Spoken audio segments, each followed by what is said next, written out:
இந்த சோசியல் மீடியாவில் வந்து பார்த்தீங்கன்னா என் பெண்ணை பற்றி தவறான சித்தரிப்பெல்லாம் இப்போயே தொடங்கிட்டாங்க. ஏன்னா பெண்ணுக்கு நியாயம் கிடைக்கக்கூடாதுங்கிறதுக்காக வந்து ஒரு தவறான தகவலெல்லாம் போயிட்டுருக்கு. அது தயவுசெய்து எந்த சூழ்நிலையிலும் அப்படி தவறான செயல்களை போட வேண்டாம். என்னுடைய பெண்ணுக்காக மட்டும் இல்லை, இந்தியாவில் இருக்கிற அனைத்து பெண்களுக்கும் சேர்ந்து தான் நான் போராடிட்டு இருக்கிறேன். என்னுடைய பெண்ணுடைய மரணம் தான் இறுதி மரணமாக இருக்கணும். இந்த மாதிரி இனிமேல் எந்த பெண்ணுக்கு இந்த மரணம் ஏற்படக்கூடாதுங்கிறக்காக தான் நான் போராடுறேன். எல்லா பெண்களை பெற்ற தகப்பனும் இதை வந்து அதை புரிஞ்சுக்கிட்டு தவறான செய்திகளை பரப்ப வேண்டாம் என்று தாழ்மையுடன் கேட்டுக்கொள்கிறேன். அது சாயங்காலம் வந்து 4 மணிக்கு சொல்லியிருக்காங்க.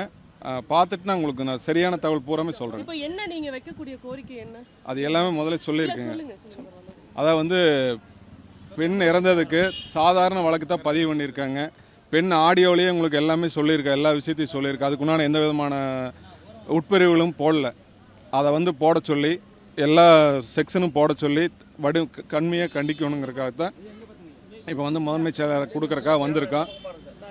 அதனால் வந்து பார்த்தீங்கன்னா அது எல்லாமே பெட்டிஷன் அடிச்சிருக்கேன். உங்களுக்கு எல்லாமே ஒரு காப்பி கொடுக்குறேன் முறையாக. சரிங்களா?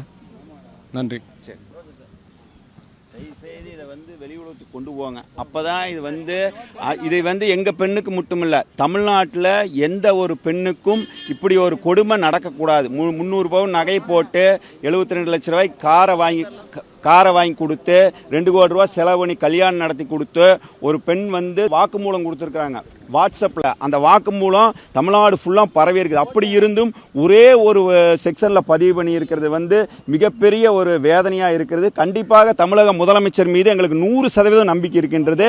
எங்களுக்கு குழந்தைகளுக்கு இதில் நியாயம் வழங்குவார் என்று நாங்கள் நம்புகிறோம்.